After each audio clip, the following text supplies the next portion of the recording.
There is legitimate concern for a current WWE champion. WWE are said to be streamlining costs ahead of WrestleMania 39, and a top AEW star has suffered a major injury. Stay tuned for all the details. The future of the NXT Women's Championship is currently up in the air after Roxanne Perez collapsed following a successful title defense against Meiko Satomura at Roadblock on March 7th. Now, the belt is set to be on the line at Mania weekend at Stand and Deliver in a ladder match, and it was announced this week that Zoe Stark and Gigi Dolan were going to be part of that match. So, essentially, following the match, she collapsed. She was taken out in front of the audience. It felt very much like an angle. It didn't feel like, if this was legitimate, it feels like maybe it would have been cut from the feed. It was something that, wouldn't often see in a ring.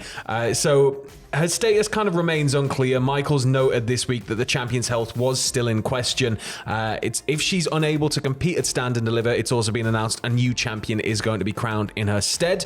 Apparently, it was ultimately all part of a storyline, and it was a recreation of an old Shawn Michaels spot from '95. But there may be more to the situation than initially believed. Now, according to Dave Meltzer of the Wrestling Observer Radio, Perez's collapse was a cover story for something. He said the reason it's so vague is because the actual situation really is so vague. They actually don't know what's going on. So until they do, they kind of have to go in there thinking, well, we don't know if she's stripped of the title.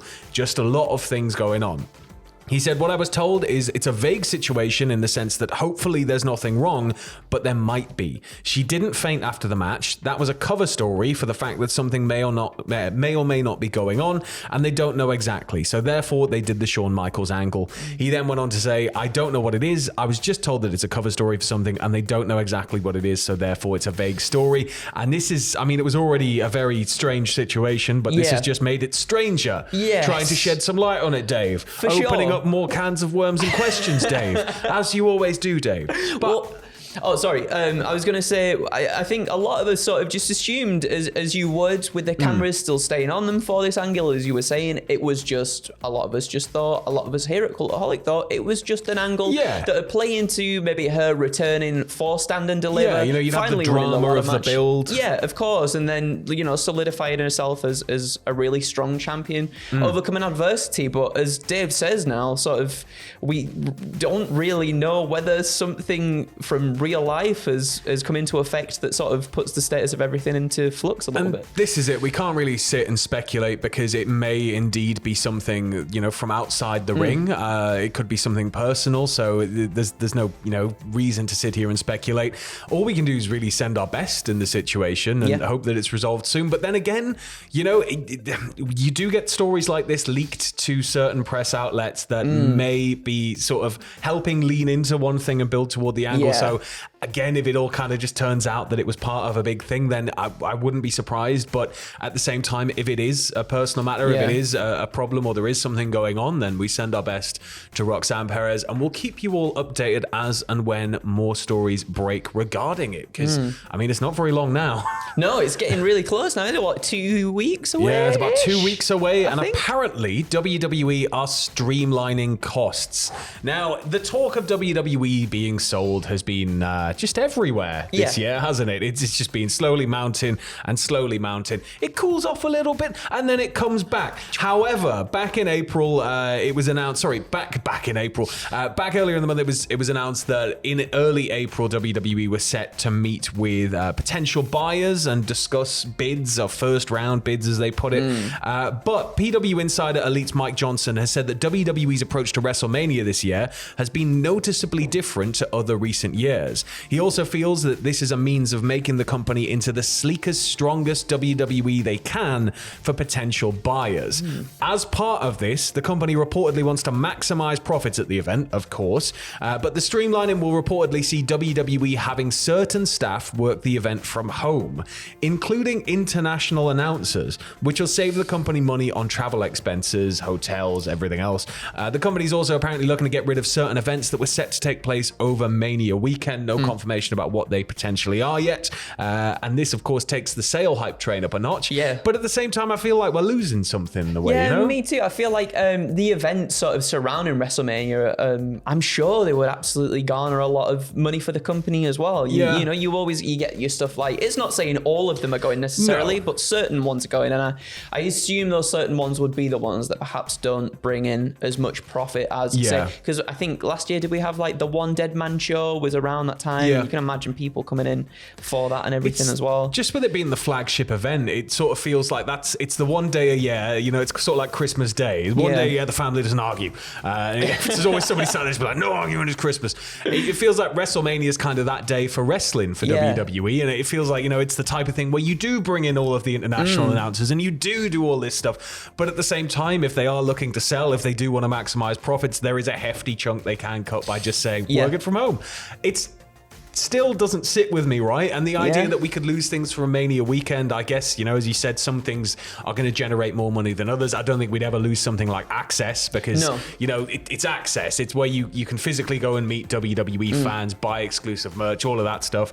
But maybe it is just going to be some of those smaller events. I think so. But like as well, just reading this, it sounds like they really are on the track to getting this whole sort of sale thing going through. I wonder who's going to buy it. We'll have more on this as and when any news potentially breaks, if indeed anything's getting cancelled and people are going to have to work from home. But a bit of a weird one now. This one comes from Nick Patrick, former WWE and WCW referee and current promoter of Deep South Wrestling, I found out. But he appeared on Ad Free Show's Monday Mailbag this week, and the topic of WWE and referees came up, and Patrick had this to say. They don't highlight the refs like they used to, you know?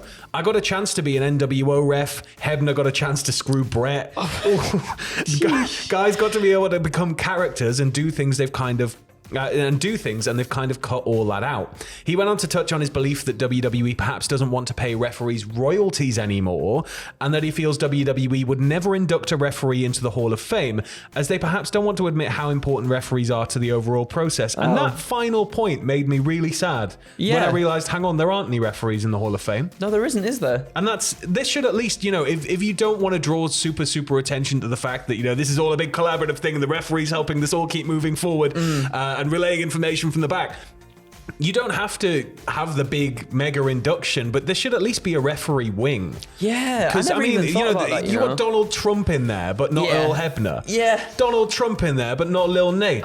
Donald Trump in there, but not Mike Chioda or Nick Patrick. That's a very, very good point. And sort of when you were just reading that off, I was like, yeah, I kind of like my refs to not necessarily get involved in certain things to a point, but then again at the same time, in a different era when we were in the Attitude Era, a lot of these referees were like big staples of certain that things. It's just almost like they've been downgraded. Like referees are almost faceless now. Like there's no sort of, and the officiator tonight is blah. There's no kind of, you know, even sort of, they don't even like shine a light on them. I think, you know, they are front and center, they are under the lights, but it would be nice if referees got a little bit more respect. Yeah, definitely. No, I definitely agree with that for sure.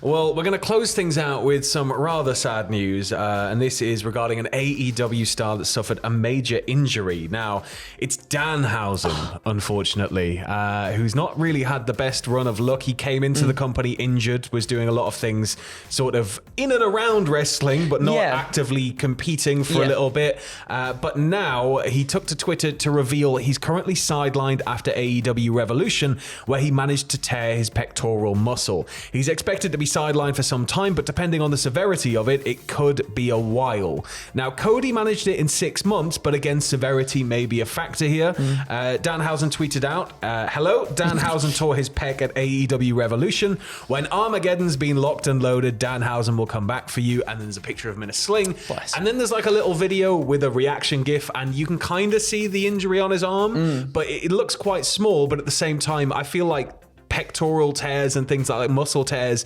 seem to look like they're worse the longer they go on, because things are going to pool. It's going to slowly start to really kind of change color, as we saw with Cody.